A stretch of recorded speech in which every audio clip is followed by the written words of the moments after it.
Iya. Ibadah itu hak kita loh. Ayo. Iya, kan tempatnya. Tempat apa? Tempat apa? Tempat Kita ibadah mau berdoa. harus ada izin. Kita mau berdoa. Harus ada izin.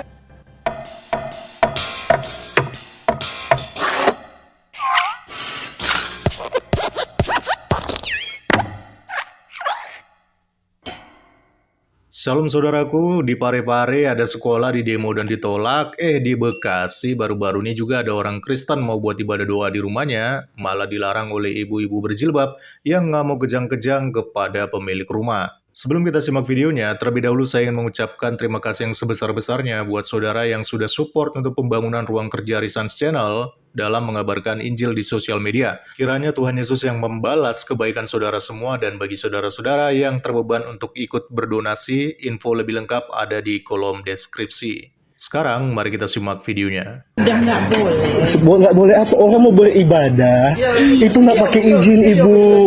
Ibu berdoa, kita suruh izin, ibu senang. Jawab. Di rumah masing. Ibu berdoa. Video aja. Ibu berdoa. Masing-masing. Apa siapa? Apa? Ya. Ini ASN? Enggak bisa. Ibu harus saya bawa di ombudsman ya. Ibu keterlaluan. Hah? Iya, sudah. Oke. Ini rumah ASN-nya ya. Iya. Oke.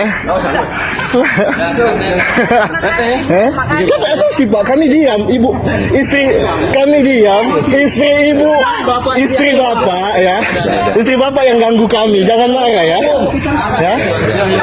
Iya. Kami, iya. Ibadah itu hak kita loh. Ayo. Iya, kan tempatnya. Tempat apa? Tempat apa? Tempat Kita mau ibadah berdoa. harus ada izin. Kita mau berdoa. Harus ada izin. Ini ASN, ini mobil negara, dibayar pajak oleh masyarakat. Tapi kenapa? Kasus yang terjadi di Bekasi ini semakin menambah daftar kasus pelarangan ibadah doa seperti yang sudah pernah terjadi sebelum-sebelumnya.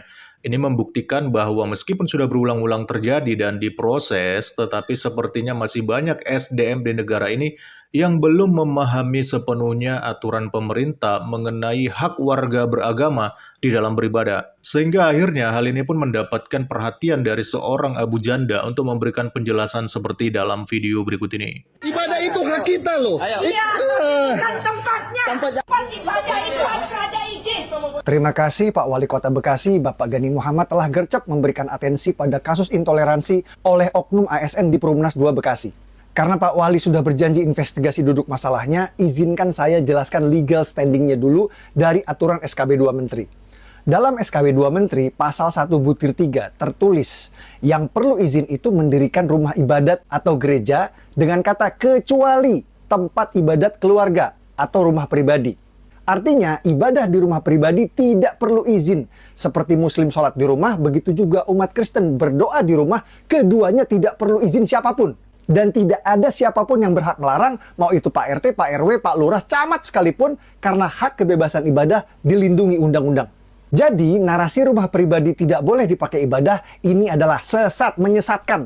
Karena rumah pribadi boleh dipakai ibadah dan tidak perlu izin dari siapapun. Jadi, yang dilakukan ASN Dinas Pariwisata Budaya Bekasi ini adalah jelas salah, intoleran, karena dia melarang tetangga ibadah di rumah dengan alasan izin. Padahal jelas di SKB 2 Menteri, rumah pribadi boleh dipakai ibadah dan tidak perlu izin siapapun. Semoga ASN Disparbud Bekasi tersebut dapat diberikan sanksi tegas karena telah terbukti tidak sesuai dengan asas Pancasila. Sekali lagi, terima kasih Pak Wali.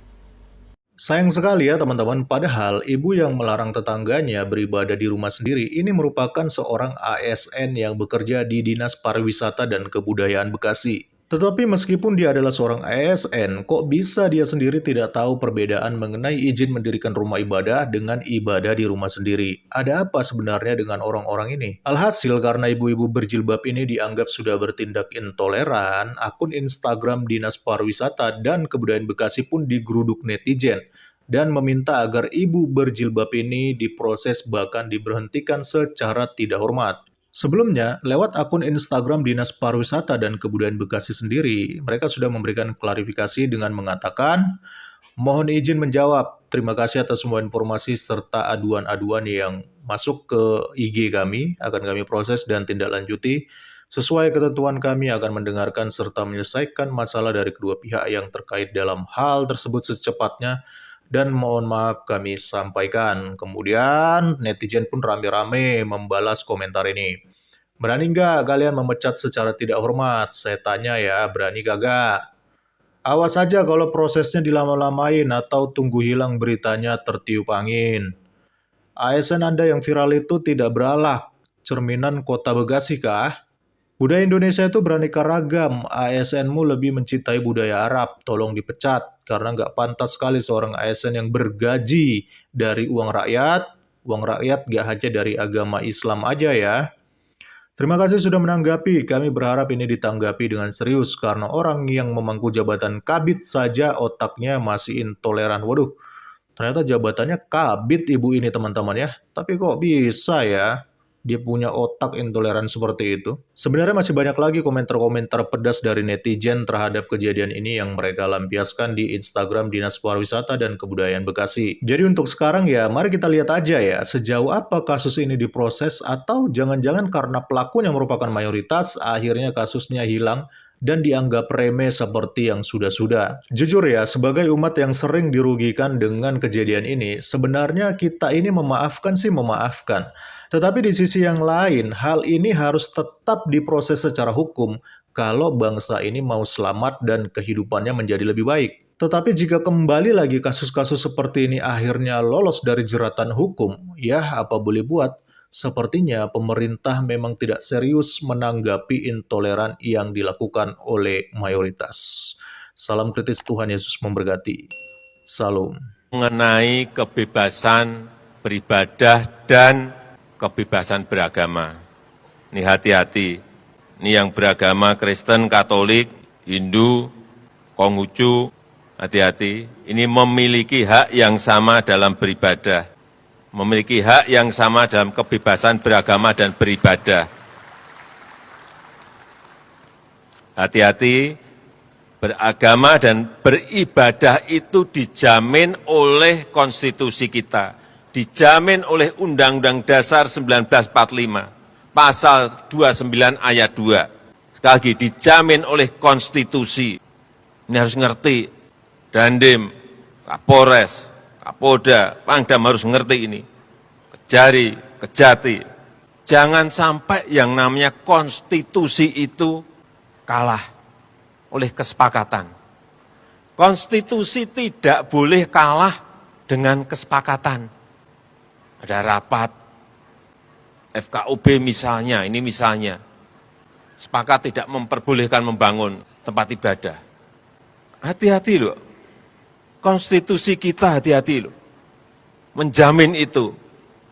Ada peraturan wali kota, atau ada instruksi bupati, hati-hati loh. Kita semua harus tahu masalah ini. Konstitusi kita itu memberikan kebebasan beragama dan beribadah. Meskipun hanya 1, 2, 3 kota atau kabupaten, tapi hati-hati mengenai ini. Karena saya lihat masih terjadi. Kadang-kadang saya berpikir sesusah itukah orang yang akan beribadah. Sedih gitu kalau kita mendengar. Saya rasa itu yang ingin saya sampaikan dalam kesempatan yang baik ini.